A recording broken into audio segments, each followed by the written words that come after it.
தேவன் நித்தியமானவர், அவர் மனிதர் அல்ல. அப்படி இருக்க தேவனுக்கு எப்படி ஒரு குமாரன் இருக்க முடியும் என்று அடுத்த கேள்வியை வைக்கிறார்கள்.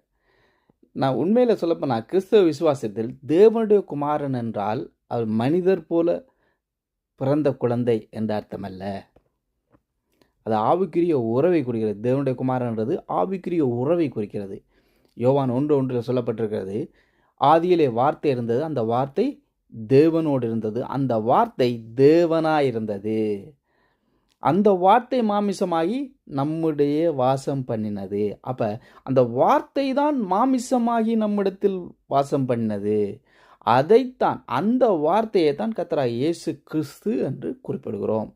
எனவே இயேசு ஆரம்பத்தில் இந்த ஆரம்பம் இல்லாதவர், முடிவும் இல்லாதவர், அவர் தேவனோடு இருந்தவர் என்பதை யோவான் 1:1 நாம் பார்க்க முடிகிறது.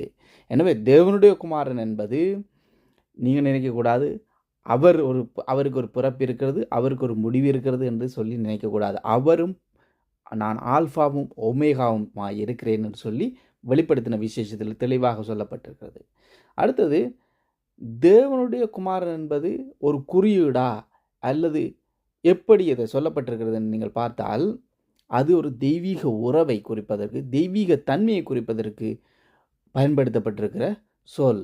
நான் தேவனுடைய குமாரன் என்று சொன்னேன் என்று சொல்லி யோவான் 10:36 ஆண்டவர் சொல்லுகிறார்.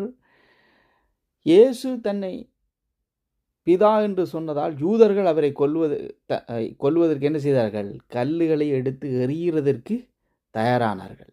எனவே அவர் தேவனுக்கு சமானமானவர் என்று நினைத்ததினால்தான் கல்லை எடுத்து எறிய போனார்கள் என்றதை நீங்கள் ஞாபகப்படுத்திக் கொள்ள வேண்டும்.